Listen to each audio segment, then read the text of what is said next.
Hi guys! So today I have my monthly dozen, so that's basically my favorites for this month. And I'd like to start out with a couple products that aren't really makeup exactly, but I've really been loving them. So the first product is this Aztec Secret Indian Healing Clay, usually just referred to as the Aztec Clay mask. So what happens is it's just kind of this greenish brownish powder, and you mix it with apple cider vinegar. On the package it says that you can mix it with apple cider vinegar or water. You really want to mix it with apple cider vinegar, partly because that's that helps it mix up more easily, but also because your skin is actually supposed to be slightly acidic, and you don't want this very basic clay, then you mix it with water that still doesn't make it acidic.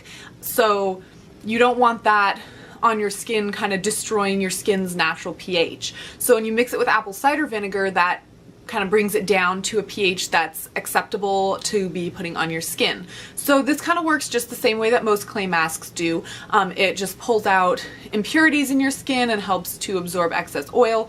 And you don't, well, at least I don't use this every night or anything. I use this kind of once or twice a week, and I tend to have more sensitive acne prone skin, so maybe if your skin can handle it, you could do it more often.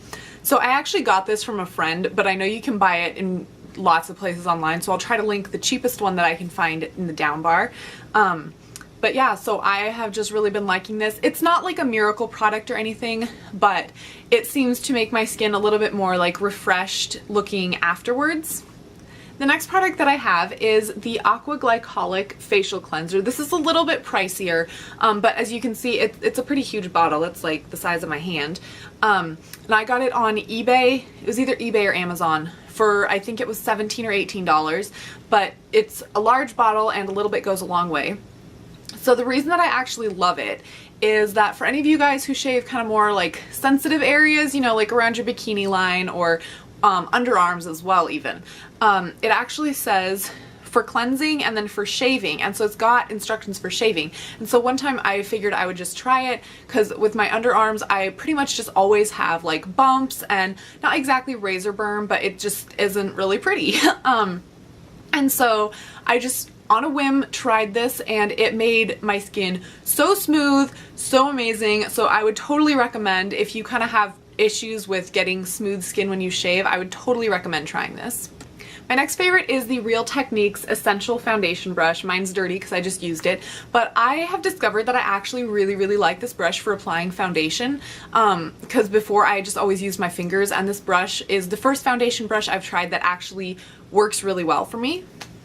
So I recently switched over from the e.l.f. primer to this Fergie Take on the Day primer by Wet n Wild, and I really like it. I used to think that I liked the e.l.f. primer. I still do, but this one I think keeps my shadows on just way longer and way better, way more vibrantly. And then I've also recently switched face primers, so I love the Smashbox Photo Finish primer. I just have the little mini size, but it does come in a larger size as well. And yeah, I just really like this. It works really well. I can definitely tell a difference, and with some primers I can't tell a difference when I'm wearing primer or not. With this one I definitely can. For foundation, I have been loving the Clinique Acne Solutions.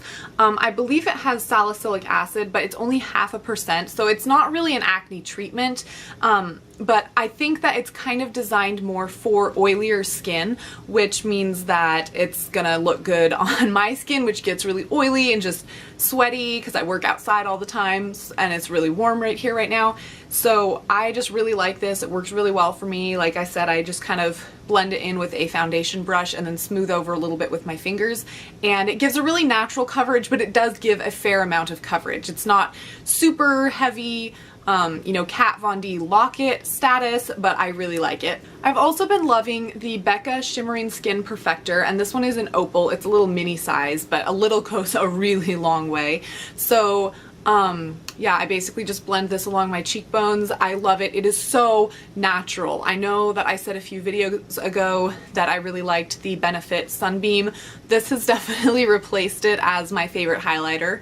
Then I've got a couple lip products. The first one is the one that I'm wearing now, and it is the Revlon Lip Butter in Pink Truffle. It looks like this, and as you can see, mine has been pretty well loved, but this is one of the more opaque shades, if not the most opaque shade in that line, I think. Like, it actually is pretty much a lip balm lipstick type thing. It's not just kind of a sheer glossy thing. And then the next product is also Revlon. It is their Super Lustrous Lipstick in Mauvey Night, or Mauvey Night. I think it's supposed to sound like movie night. I don't really know. But it's this really pretty kind of purpley pink color, and it looks pretty natural. I mean, not like my lips, but better, but it doesn't look super bright purple on.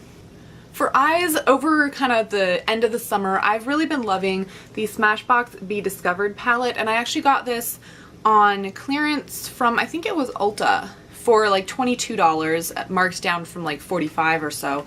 But this is what it looks like. It's got just a bunch of really light colors, which again, if you watch me very much, you'll know that I really love just kind of lighter satin finish colors. This is the darkest color in there, and it is not terribly dark, but I've been loving this. And you can definitely kind of use other colors from other palettes. Like, I've definitely used kind of a darker brown in the crease or whatever just to make this an actual look, not just kind of a slight wash of color, because honestly one of my favorite things to do in the summer when I don't have much of a life is just kind of very slight wash of color over the lid, mascara, and I'm done with my eyes.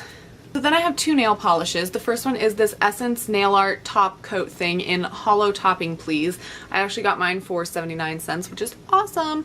But if you can find this online, I would totally recommend it. It's got holographic in it, but then it's also got this kind of pink sheen to it, which is just super pretty. I think it would be appropriate for like most jobs where you have to look professional, but you want kind of a little bit of sparkle. I really, really love this.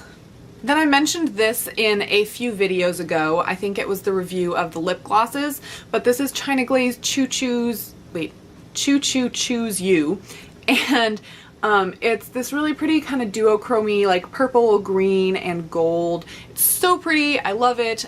It's in their most recent collection, I think, the All Aboard collection. So if you can get your hands on it, I would totally recommend it. It is a really beautiful color. Then finally, I have a runner-up that I was sure was going to be in my favorites, but was not. It is the L'Oreal Voluminous Miss Manga eyeshadow, and honestly, I kind of just bought this because it sounded interesting and because it came in black brown. And I like eyeshadows that come in brownish colors because I like to do that for a more natural look, because as you can see, like my hair, my eyebrows are fairly light, so black mascara does not look natural. But it started getting super clumpy, super gross, and I am not happy with this. I will not be repurchasing this like I thought that I would. So that has been it for my monthly dozen for August. I hope that you guys enjoyed this, and I will talk to you guys again as soon as I can. Bye!